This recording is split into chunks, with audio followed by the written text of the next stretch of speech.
Dexter Massey checked his watch as he graded another stack of physics papers. 9:47 p.m., 13 minutes until Clarice's text would arrive, as punctual as an atomic clock. His 9-year-old daughter had kept this routine for exactly 43 nights now, and it had started to unsettle him.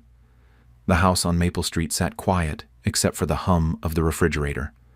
His wife Vivian had taken a nursing shift at County General, leaving Dexter alone with his red pen and growing concern about their daughter's obsessive behavior. Clarice slept upstairs, her phone clutched in her small hands like a talisman.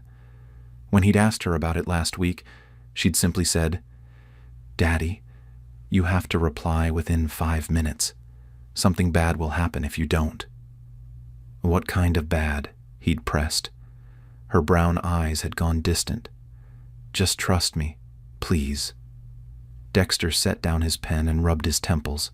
He taught high school physics, understood cause and effect, probability and evidence.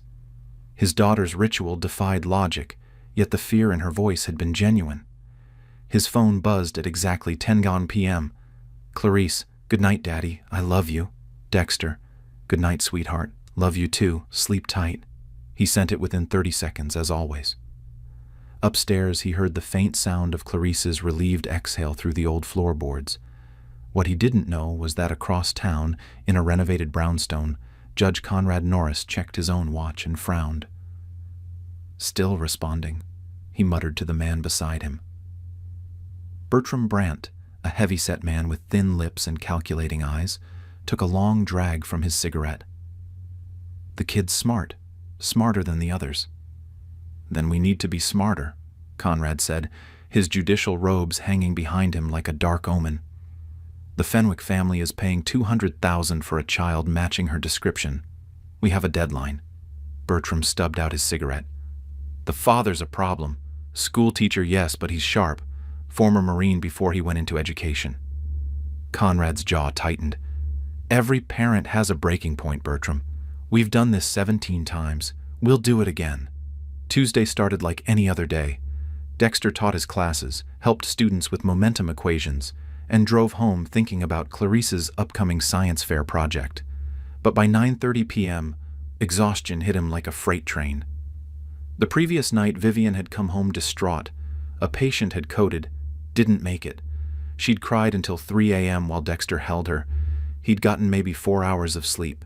Now, sitting on the couch with another stack of papers, his eyelids grew heavy. "Just rest my eyes for a minute," he thought at 9:45 p.m. He never saw 10 p.m. arrive. Clarice's phone lit up with her sent message. She stared at the screen, waiting. 1 minute passed. 2. 3.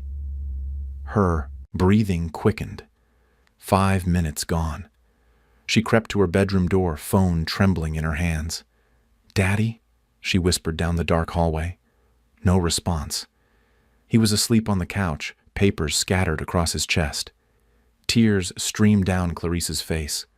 She locked her bedroom door and pushed her dresser against it, just as she'd planned. Then she dialed 911. 911, what's your emergency?" "My name is Clarice Massey. I'm 9 years old, and 2 men are going to try to take me tonight," she said, her voice surprisingly steady. "I live at 847 Maple Street. Please send police now." The dispatcher's tone shifted to high alert. "Sweetheart, what makes you think—" Glass shattered downstairs. Clarice screamed. Dexter jerked awake to the sound of his daughter's terror and the crash of breaking glass. His Marine instincts kicked in before conscious thought. He rolled off the couch, grabbed the aluminum baseball bat from the hall closet, and took the stairs 3 at a time. 2 men in dark clothes were forcing open Clarice's bedroom door. The dresser scraped across the floor, giving way inch by inch. "Get away from my daughter!" Dexter roared. The larger man spun around. Bertram Brandt, though Dexter didn't know his name yet. He held a crowbar. The second man, younger and wiry, held a syringe. Bertram charged. Dexter sidestepped with practiced ease and brought the bat down on the man's knee with a sickening crack. Bertram howled and collapsed. The younger man lunged with the syringe, but Dexter caught his wrist, twisted it backward until bones popped, and slammed him face first into the wall. Sirens wailed outside. Red and blue lights flooded through the windows. "Daddy!" Clarice pulled the dresser away and threw herself into his arms, sobbing. 4 police officers stormed up the stairs, weapons drawn. They found Dexter holding his daughter, the bat on the floor, and 2 men groaning in pain. Officer Donovan Harris, a 15-year veteran, surveyed the scene. "Dexter Massey, these men broke into my house, tried to get to my daughter." Donovan cuffed both intruders while his partner called for an ambulance. "Your daughter called 911 before the break-in, said she knew it was coming." "How?" Dexter looked down at Clarice's tear-stained face. "That's what I'd like to know." The police station's interview room smelled like burnt coffee and old fear. Dexter sat across from Detective Mauricio Norton, a sharp-eyed investigator who'd been called in at midnight. Vivian had rushed home from the hospital and was in another room with Clarice. "The 2 men won't talk," Mauricio said, sliding photos across the table. "Bertram Brandt, 46. Prior convictions for assault, attempted kidnapping in Ohio, charges mysteriously dropped. His partner, Wilson Fry, 32. Similar pattern. Charges filed, charges vanish." "How?" Dexter asked. Mauricio leaned back. "That's the interesting part. Every case involved Judge Conrad Norris in some capacity. Either he presided over the case, or he had connections to the prosecutor who dropped it." The name meant nothing to Dexter. "You think a judge is protecting kidnappers?" "I think there's something bigger here." Mauricio pulled out a map marked with red pins. 17 missing children in 3 years, all from this county. All cases went cold. All had one thing in common. Conrad Norris had legal contact with their families. Divorce proceedings, custody battles, estate matters. Dexter's blood ran cold. "He's selecting targets." "That's my theory. But I can't prove it. He's careful, connected, and every investigation gets shut down." Mauricio met his eyes. "Your daughter outsmarted them. The question is, how did she know?" In the adjacent room, Vivian held Clarice close while a child psychologist, Dr. Helene Hester, spoke gently. "Can you tell me how you knew those men were coming?" Clarice's voice was small. "I heard them talking 3 weeks ago." "Where, sweetheart?" "At the courthouse. Mommy had to go for Grandpa's will stuff, remember?" She looked at Vivian, who nodded slowly. "You were in the bathroom, and I was sitting on the bench. 2 men came out of an office. They didn't see me behind the big plant." Helene leaned forward. "What did they say?" The older one, with the mean voice, he said, "The Massey girl is perfect. 9 years old, bright, no medical issues. The buyers want her before Christmas." The other man said, "What about the parents?" And the mean one said, "The father works at night sometimes. We'll find a window." Vivian's hand flew to her mouth. "I got so scared," Clarice continued, "but I knew if I told you they might hear somehow. So I made the rule. Every night at 10 I text Daddy. If he responds, I know he's awake, and they won't come because he'll stop them. But tonight..." She started crying again. Dr. Hester put a hand on her shoulder. "You were so brave, Clarice. You saved yourself." Mauricio burst into the room. "We need to talk, now." Judge Conrad Norris sat in his chambers, a crystal glass of scotch in hand, watching the morning news report about the attempted kidnapping with barely contained rage. His clerk, a nervous young man named Cecil Ho, stood by the door. "Bertram and Wilson are in custody," Cecil reported. "They're not talking, but Dexter Massey is," Conrad finished coldly. "And that meddling detective Norton has been sniffing around my cases for months." He pulled out a burner phone and dialed. "We have a problem," he said, when a woman's voice answered. "The Massey situation went sideways." "I heard," replied Cornelia Lambert, a social worker who'd been on Conrad's payroll for 5 years. "The girl's smart. Too smart. We need to contain this. Fast." Cornelia's voice turned calculating. "Leave it to me. I know how to handle the detective." Meanwhile, Dexter Massey was doing what he did best, applying scientific method to chaos. In his home office, he'd converted a whiteboard into a conspiracy map. Photos, names, dates, connections drawn in red marker. Vivian brought him coffee. You haven't slept in 30 hours. Can't sleep. Look at this. He pointed to the board. Mauricio gave me files on the 17 missing children. Every single family had contact with Judge Norris. Every single case went cold within weeks. But why? What's he getting from this? Dexter pulled up a news article on his laptop. 3 years ago, Conrad Norris nearly lost everything in a divorce. His ex-wife claimed he was abusive, manipulative. But the case disappeared, and she died in a car accident 6 months later. You think he killed her? I think he's capable of anything. Dexter clicked through more files. After her death, his lifestyle upgraded. New house, expensive cars, trips to the Cayman Islands. On a judge's salary? No way. Vivian's nurse training kicked in. He's selling the children. Through a network. Bertram handles the kidnappings. Someone else, probably multiple people, helps with logistics, paperwork, making families disappear from the system. Dexter traced connections on the board. It's sophisticated, and it's been running for years. His phone rang. Mauricio Norton. Dexter, don't go home. They're coming for you. What? Cornelia Lambert, a social worker, just filed an emergency petition claiming Clarice is in danger. From you. She claims you've been unstable, violent. Judge Norris signed an order. CPS is on the way to take your daughter into protective custody. Dexter's vision went red. They're trying to take her legally. It gets worse. I just got suspended. Harassment of a sitting judge. My investigation's shut down. Vivian gripped Dexter's arm. What do we do? Dexter looked at his daughter's school photo on the desk, then at the conspiracy board. His Marine training whispered tactical options. His teaching experience reminded him that every system had weaknesses.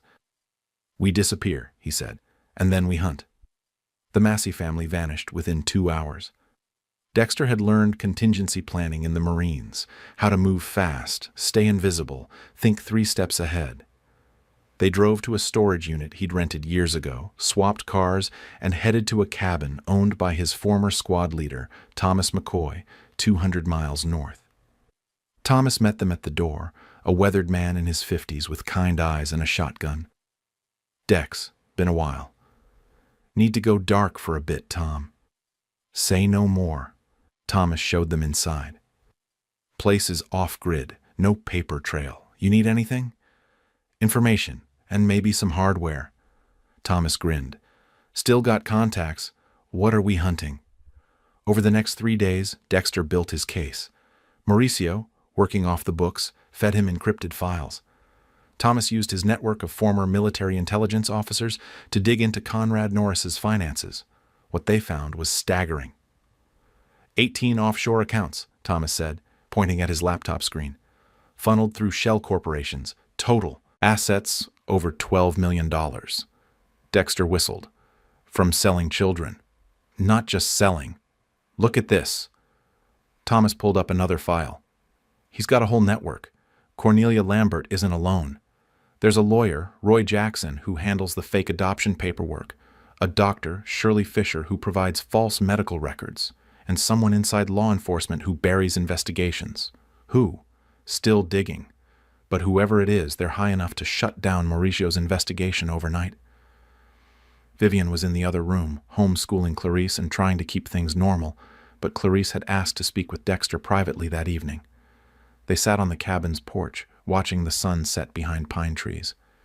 Daddy, are we ever going home? Dexter pulled her close. Yes, sweetheart, I promise. What are you going to do? He chose his words carefully. I'm going to make sure those bad people can never hurt another family. Clarice looked up at him with eyes too old for 9 years. The man with the mean voice, the judge. He was in the office that day. I saw his name on the door. Conrad Norris? She nodded. He scares me, Daddy, even more than the men who broke in. He should scare you. He's dangerous. But here's what you need to know. Dexter tilted her chin up. I'm more dangerous, and I'm on your side. The next morning, Mauricio called with news that changed everything. They found another missing child, alive.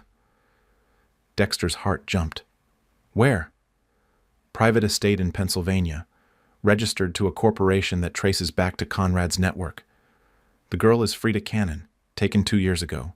She managed to escape and flagged down a state trooper. Is she talking? To the FBI now. Dexter, this is big. She's naming names. Conrad, Bertram, Cornelia, others. But here's the problem. Conrad has friends in high places. His lawyer is already claiming the girl is confused, traumatized, making false accusations. They'll bury it. Unless we move first. I need hard evidence that can't be dismissed or destroyed. Dexter looked at Thomas, who was monitoring police scanners. A plan formed in his mind, risky and brutal. Then let's give Conrad Norris exactly what he deserves. Conrad Norris felt the walls closing in, but he'd escaped worse. The Cannon girl's testimony was damaging, but not fatal. His lawyers would discredit her. The real problem was Dexter Massey. The schoolteacher had vanished with his family, and worse, he'd taken evidence. Mauricio Norton was suspended, but still had friends feeding him information. The network was exposed. We need to end this, Conrad told his inner circle during an emergency meeting in his lake house. Present were Cornelia Lambert, Roy Jackson, Dr. Shirley Fisher, and his most valuable asset, Deputy Chief Nelson Browning, the man who'd been burying investigations for 3 years. Massey's the loose end, Nelson said. If we eliminate him, his evidence becomes circumstantial. The wife and kid won't be credible without him. Eliminate? Roy Jackson shifted uncomfortably. We're talking about murder. We're talking about survival, Conrad snapped. 17 successful placements, $12 million, and you're getting squeamish now? I can find him, Cornelia offered. I have access to school records, medical files.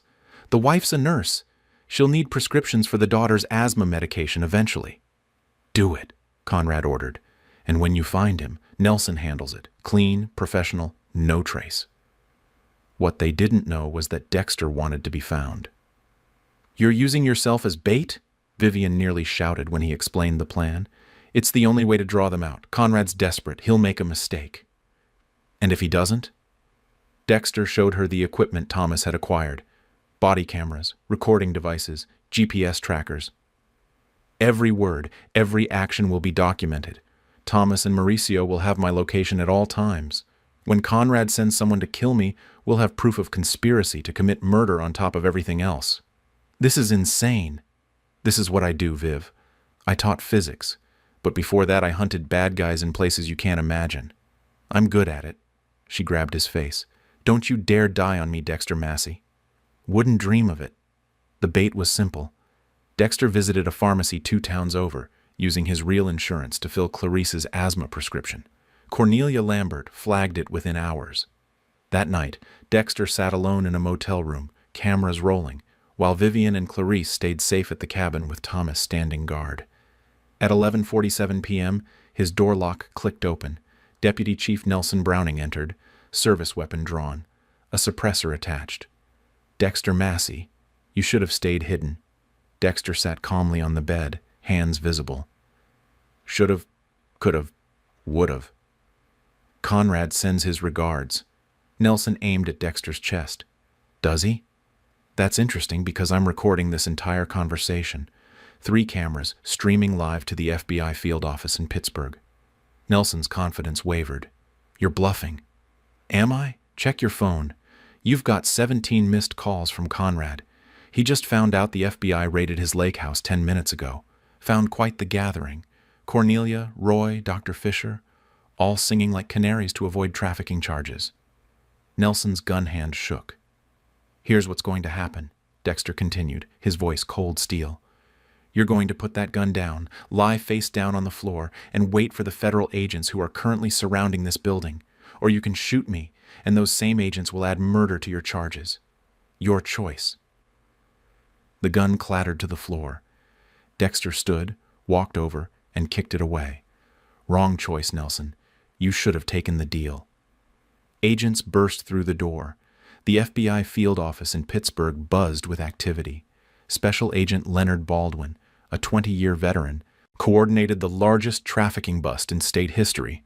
Conrad Norris, Cornelia Lambert, Roy Jackson, Dr. Shirley Fisher, and Deputy Chief Nelson Browning were all in custody. But Conrad Norris wasn't talking. His high-priced lawyers had descended like vultures, filing motions, demanding bail, claiming everything from illegal search and seizure to entrapment. "He's slippery," Leonard told Dexter during a debriefing.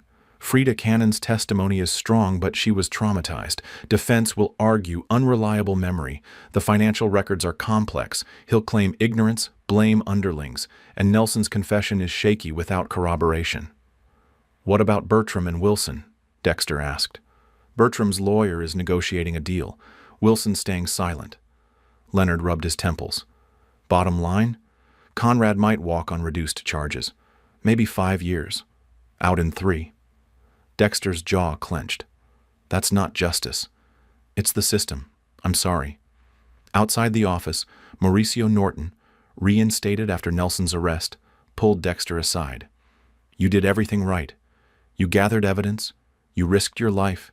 You took down a network. That's a win." "It's not enough," Dexter said quietly. 5 years? For stealing 17 children? For planning to take Clarice? Mauricio studied his friend's face.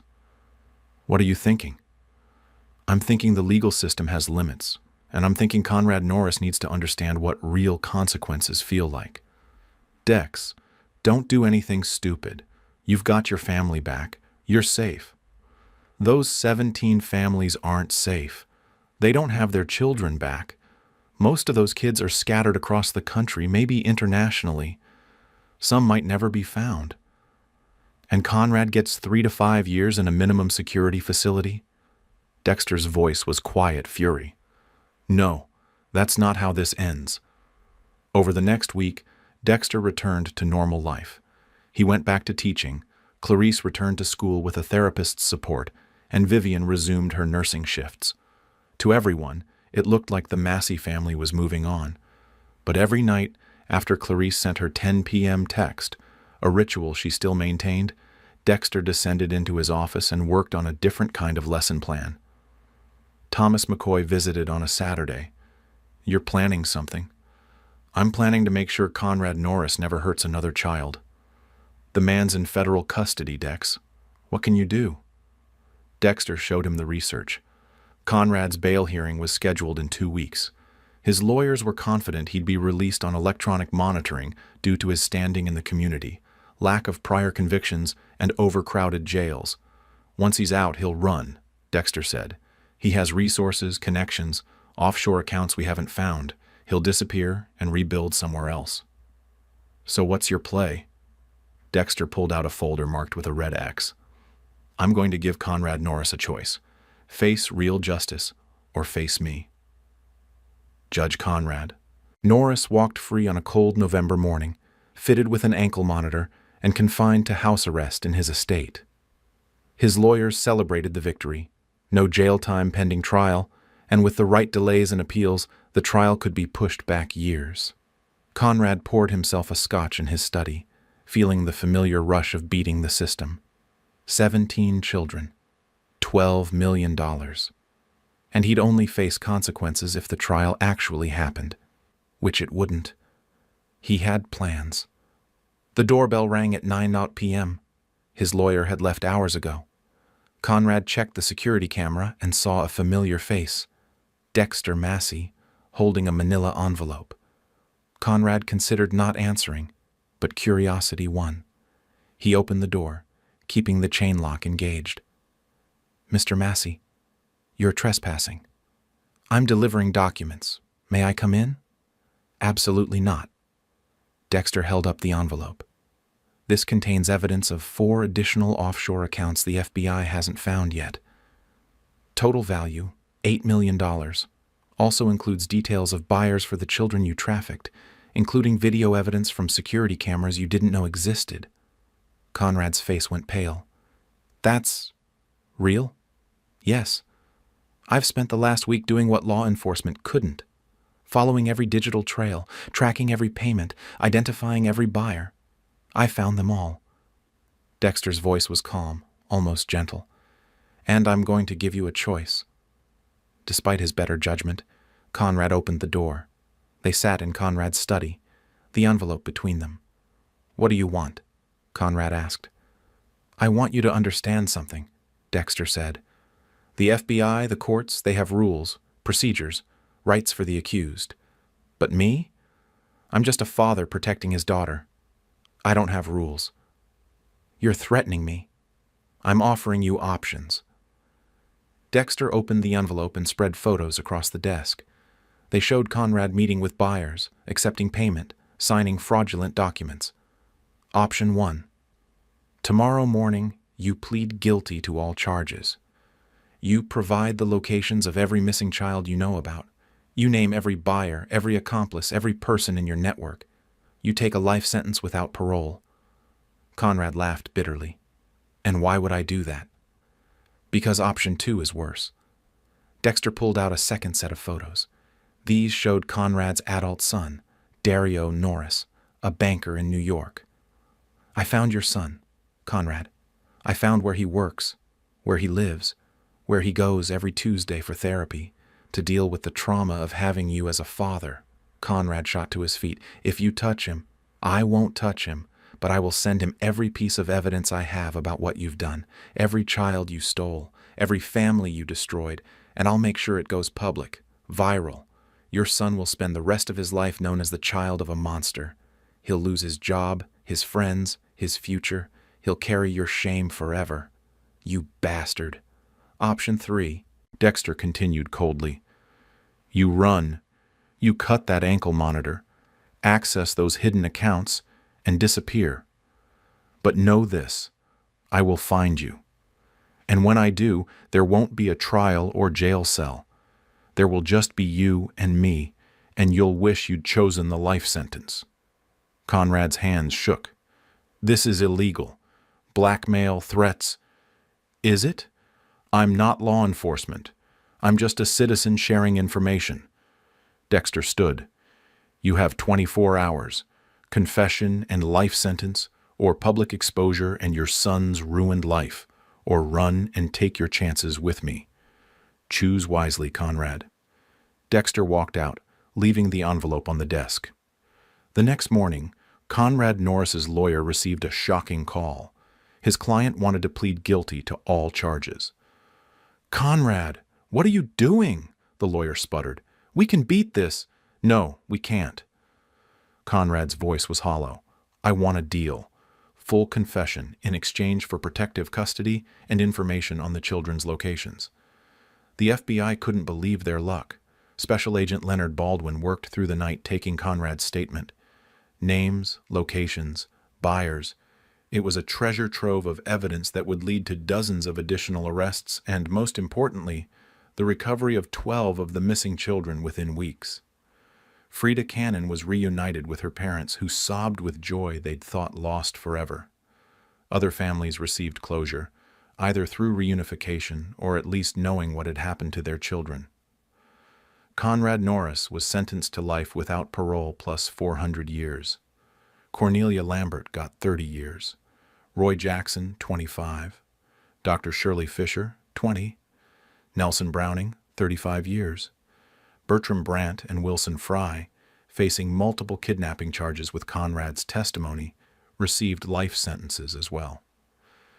2 months later, Dexter sat in his office grading physics tests.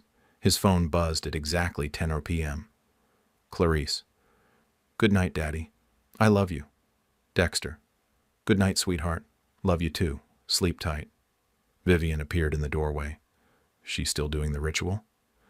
"Every night. Dr. Hester says it makes her feel safe. Eventually, she'll outgrow it." "And if she doesn't?" Dexter smiled. "Then I'll answer every night for the rest of my life. Small price to pay." Vivian sat on his desk. "I know what you did." With Conrad. "I don't know what you mean." "Mauricio told me Conrad's confession came out of nowhere, the day after you visited him." She tilted her head. "What did you say to him?" Dexter met her eyes. "I gave him a choice, and he made the right one. You scared him. I didn't touch him, didn't threaten violence, just showed him the consequences of his actions." Dexter stood and wrapped his arms around his wife. He spent years making families suffer. I made sure he understood what that felt like. Was it worth it? The risk? 12 children came home, Viv. 12 families got their kids back. Conrad will never hurt anyone again. His whole network is destroyed.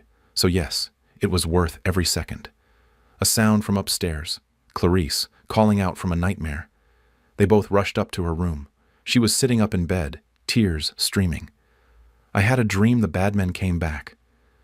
Dexter sat beside her, holding her close. They can't, sweetheart. They're locked away forever. I promise. But what if there are other bad men? Then I'll stop them too. That's my job, keeping you safe. Clarice looked up at him. You're not just a teacher, are you, Daddy? Dexter and Vivian exchanged glances. I'm whatever I need to be, Dexter said carefully. Most days I'm a teacher. Some days I'm a protector.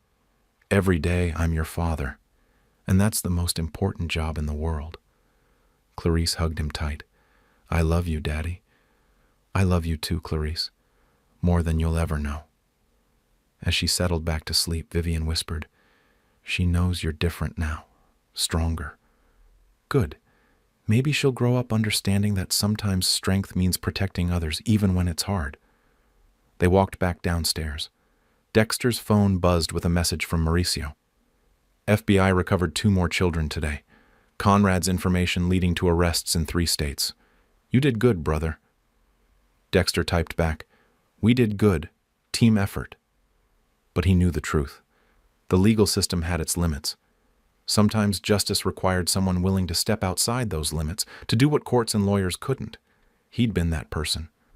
And if he had to be again, he would. 3 weeks later, Dexter received a call from Special Agent Leonard Baldwin. Mr. Massey, I wanted to thank you personally. Because of the evidence you gathered and Conrad's confession, we've dismantled trafficking networks in 6 states, 37 arrests, 17 children recovered so far, with leads on the remaining ones. That's good news, Dexter said. It is, but I have a question.